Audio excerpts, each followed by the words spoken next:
Hi everyone, I'm Jen Nye. I'm the Communications Director and a volunteer lead for Whole Washington, and this particular video is going to focus on the supplies that you'll need to collect signatures for I-1471, and that's to get universal health care for Washington State on the ballot. So you've made that commitment, you're ready to collect signatures. How do you get your hands on those petitions? Well, there are 4 ways that I can think of. And the first and most beneficial way is probably just a supply bin in your neighborhood. So the way to find out if there's one near you is to go to wholewashington.org/sign, and it's going to pull up a page that has a map on it. And the way to use the map is you can enter in your location and your radius that you're willing to travel, and it will pull up what's close to you. Or what I do is I just use that zoom in button and I just click it a few times, 3 to 5 times, and then you can move around on the map. And you're gonna look for an icon that shows a bin. Those are the locations that have petitions plus volunteer supplies. So if you're lucky enough to have one close to you, that's what you're gonna wanna use. The second idea is also just check out the calendar. There may be a local event that's coming up that's close to you, and the volunteer leads that host them bring supplies. So that's a great way to meet other people, get a quick training, and get your hands on the stuff that you need. The third way is to go through Slack, and Slack is a communal workspace app. Don't let it be intimidating to you. You'll get used to it. What you'll want to do is join the Whole Washington Slack, and from there, you'll look for your particular county channel. And keep in mind, if you're in King County, it's divided up by geography. So there's a King County North, South, East Sider, South Sider, Central, and West East. So just join that particular channel in Slack and say, hey, I'm a new volunteer and I need supplies, and let people jump into those comments and make arrangements to get you what you need. The fourth way is to have somebody mail your petitions to you. And this is a button that's on the Get Involved page. And there's a benefit to it in it that you get the petitions mailed directly to you, but unfortunately you don't get a lot of the fun stuff that comes with it, like boards or pens or hand sanitizer or any of that stuff. But that doesn't mean that you can't make exactly what you need and get out there right away. As long as you have those petitions, you're basically ready. So speaking of the petitions, let's take a look at them together. I've got one here. So this is the front, this is the back, and right away you can tell it's really big. And it's because the entire legislation is printed on the back. So if you unfold it, this is our new healthcare system. Lots to read. If you're having any problems with insomnia, need a little fireside reading, I highly recommend it. It is legislation. So on the front, this is the ballot measure summary, and this is the title. This is written by the Secretary of State. It wasn't written by Whole Washington. This is the section where you'll actually be doing the collection of signatures. And one thing to keep in mind, that this is a legal document and it has to stay intact. And for that reason, there's really no printing at home options. These need to be printed at a professional printer, and they do all the folding and all of that kind of stuff for us. So, and make sure that you don't cut this up. Some people have tried to save with postage and cut the signature parts out and mail that in. Please don't do that. It has to stay intact. If you do collect signatures and want to just mail it in, you can fold it in half, and there are instructions in the back. And you'll basically just be taping the sides here, here, and here. And then it takes $1.36 postage to get it to our P.O. box. So one thing I want to call out on the back is this section that says petition gatherer, sign here. This section is for paid signature gatherers, so you don't have to fill it out.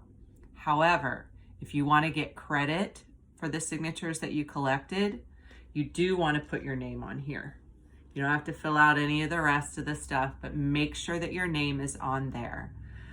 If you do your own data entry, you don't even need to do that.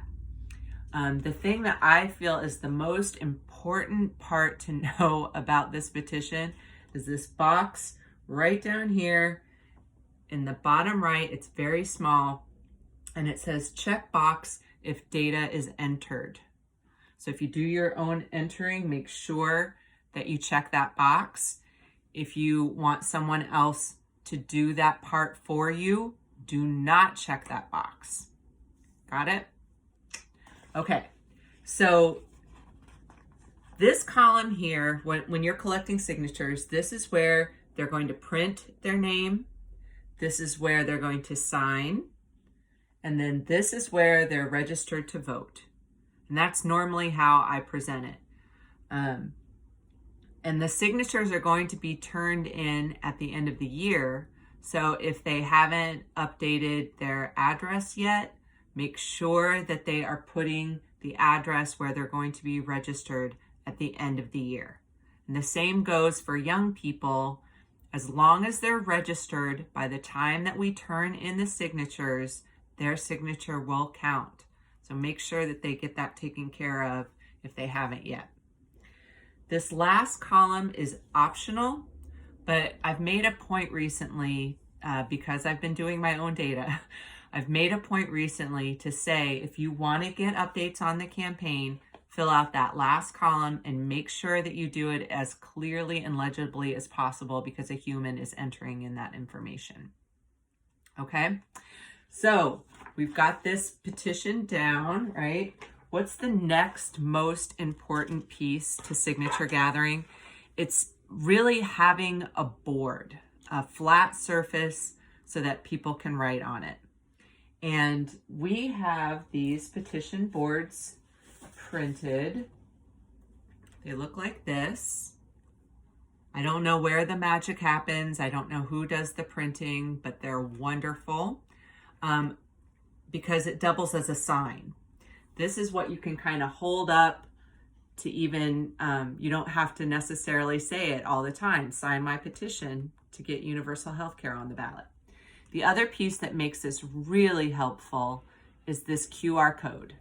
And if you aren't familiar with QR codes, you just take a picture of this with your phone's camera and it will pull up a yellow icon that you can click on and it will take you directly to the whole Washington website. So you have everything that you need for a signer right here with this QR code.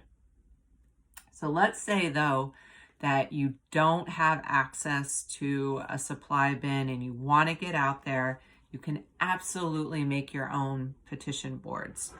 And yard sale sign or yard signs, political yard signs are perfect for this. If you cut them in half, they're the perfect size. And considering we just had a round of primaries, there should be plenty available to you. You might want to just reach out to your local political party, the local Dem party, and find out if they have any extras. Any of the join us soccer team or my kid goes to such and such high school. Those are the yard signs that you're looking for. And all you need to do is use a blade to cut them in half. Just a straight edge cut on both sides, crack it, and that's the size that you'll need. And from that point, all you really need to do is lay your petitions on top of the board, put a strong rubber band at the top, a strong rubber band at the bottom, and that's all you need. I've seen people, make these holes and that to tie a cord or a string to a pen to, and I wouldn't recommend it. They always get tangled. They always end up being more problems than they're worth. And instead, the rubber bands can serve as the pen holder. You can just either use the clip to clip it, or even just sliding it under also works. Super easy. The other thing that you might want to consider doing if you make your own is just taping up the sides. These edges can be really rough, and when you're holding them in your arms, they can really tear up your skin. So just some clear tape on the edges to keep them smooth. I would highly recommend that. From that point on, if you're going DIY, you can get a little creative. And there are options on the website that you can print at home.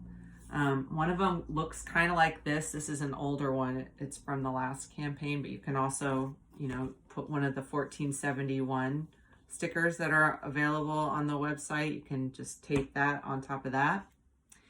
But you can print this, you can handwrite this. There are also indoor and outdoor signs on the volunteer resources page too. And you can print those and just use a large enough sheet of paper, and you can make your own signs also. Handwritten, also great, also works. So let's say now that you've got the pen, you've got the petition, and you've got the board. What are some other nice to haves? The literature, the QR sheets, the quarter sheets. Not QR sheet, it's a quarter sheet. They look like this. And just a brief explanation of what's included, what you don't pay, the path to winning, plus a QR code that takes you to the website and gets you any extra information that a voter might need.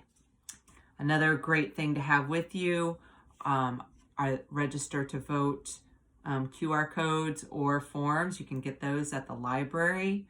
It's really great for the young people that want to sign but haven't registered yet. Another thing to have, especially as we're getting closer to the rainy season, is just to go to the hardware store and get pieces of vinyl. They usually come in a long rolled up tube, and you can just cut them, and then you would lay them on top to keep your signatures protected. You don't want to do all that work and then have rain ruin everything. So make sure that you've got that in your bag. The rest is really just whatever is needed to make sure that you're comfortable and can keep going. So water, snacks, a hat, a jacket, SPF, all of those things. Keep them in a bag, ready to go. Always have it with you. The opportunity always presents itself whenever you leave the house to get a signature or to give away a petition.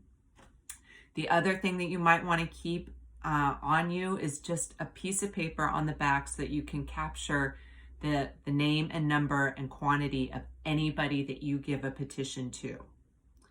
So I think that should get you started with the actual tangible supply stuff.